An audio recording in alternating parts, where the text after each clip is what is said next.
HTML, CSS এবং Bootstrap এর কোর্সের আজকের ভিডিওতে আমরা আমাদের ওয়েব পেজ বা আমাদের ওয়েবসাইটকে কিভাবে স্টাইল করা যায় সেটা সম্পর্কে জানবো, অর্থাৎ স্টাইলিং সম্পর্কে আমরা একটু জানবো। তো প্রত্যেকটা ট্যাগেরই, অর্থাৎ আমরা যখন পি ট্যাগের মধ্যে কোনো টেক্সট লেখা শো করব, তখন সেক্ষেত্রে আমরা এই লেখাটাকে কিভাবে স্টাইল করব, সেক্ষেত্রে আমরা আমাদের প্রি ট্যাগটা কেটে দিচ্ছি, আমরা প্যারাগ্রাফ ট্যাগ নিয়ে শুধু কাজ করব। এখন আমরা যদি চাই যেন আমাদের এই হেডিংটা আমরা একটু স্টাইল অ্যাড করতে, অর্থাৎ হেডিংটা যদি আমরা আরেকটু বড় করতে চাই, সেই ক্ষেত্রে আমাদের হেডিং এর মধ্যে এক্সট্রা অ্যাট্রিবিউট দিতে হবে, সেটা হচ্ছে স্টাইল, STYL, স্টাইল। তো স্টাইলের ক্ষেত্রে যা হয়, স্টাইলের ক্ষেত্রে আমরা যখনই কোনো অ্যাট্রিবিউট দিতে চাইবো, অর্থাৎ কোনো গুণাগুণ বলতে চাইবো, সেই ক্ষেত্রে প্রথমে বলে দিতে হবে তার প্রপার্টি, অর্থাৎ আমরা কোন প্রপার্টি নিয়ে কাজ করতেছি। তো আমরা অলরেডি দেখতে পাচ্ছি এখানে আমাদেরকে সাজেশন করতেছে, আমাদের এখানে সাজেস্ট করতেছে colour, font size, background colour, text alignment, opacity, background, font wait, overflow, font family, অর্থাৎ আমরা চাইলে সবকিছু এখান থেকে চেঞ্জ করতে পারি। সে আমরা যদি চাই তার অ্যালাইনমেন্ট চেঞ্জ করতে, তাহলে আমরা এখান থেকে টেক্সট অ্যালাইন এটা সিলেক্ট করব এবং আমরা এটা দিব সেন্টার। তাহলে আমাদের যে হেডিংটা ছিল দিস ইজ মাই H1 অথবা দিস ইজ মাই হেডিং, সেটা কি হবে, আমাদের মিডলে চলে আসবে। আমরা যদি Ctrl+S প্রেস করি এবং আমাদের ওয়েব, তাহলে আমরা দেখতে পারবো দিস ইজ হেডিংটা মাঝখানে চলে এসেছে। তো এটা কিন্তু অনেক সহজে আমরা স্টাইল ট্যাগ, অনেক সহজে আমরা স্টাইল অ্যাট্রিবিউট ইউজ করে করতে পারি।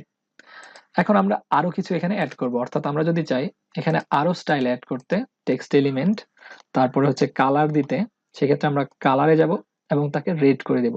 তাহলে আমরা কি করলাম, আমাদের হেডিংটাকে মিডলে আনলাম এবং তার কালার চেঞ্জ করে রেড করে দিলাম। আমরা Ctrl+S প্রেস করব এবং আমাদের ওয়েবসাইটটাতে দেখবো দিস ইজ হেডিং এবং সেটা লাল কালারে দেখাচ্ছে।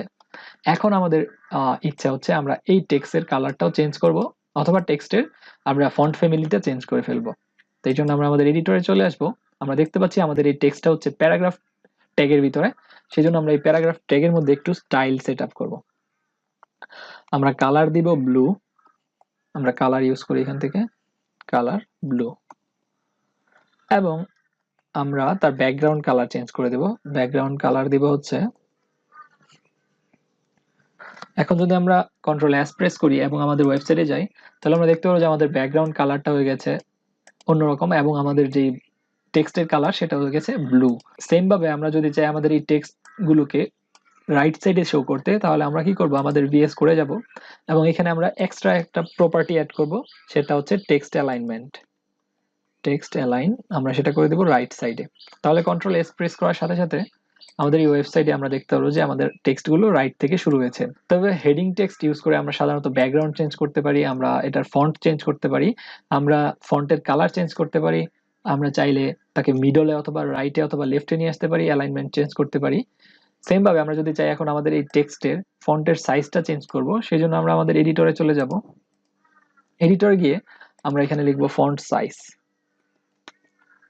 ফন্ট সাইজ আমরা এখানে পিক্সেলে বলে দেব px 24px। আমরা Ctrl+S প্রেস করলে আমরা দেখতে পারবো আমাদের লেখাটা আগের চেয়ে অনেক বড় হয়ে গেছে। তো এইভাবে সহজেই আমরা স্টাইল ট্যাগ ইউজ করে আমাদের হেডিং, আমাদের বিভিন্ন টেক্সট অথবা আমাদের ইমেজ বা আমাদের যা কন্টেন্টই থাকুক না কেন, আমরা সেগুলোকে স্টাইলিং করতে পারবো। আমরা তাদের এক্সট্রা ফিচার অ্যাড করতে পারবো, কালার চেঞ্জ করতে পারবো, ফন্টের সিস্টেম চেঞ্জ করতে পারবো, ফন্ট ফ্যামিলি পাল্টাতে পারবো, তার সাইজ চেঞ্জ করতে পারবো, অ্যালাইনমেন্ট চেঞ্জ করতে পারবো, ইত্যাদি ইত্যাদি। তো আজকের এই ভিডিওতে আমরা স্টাইল সম্পর্কে অনেক কিছু জেনেছি। পরের ভিডিওতে আমরা কথা বলবো HTML এর ফরম্যাটিং নিয়ে। Thank you.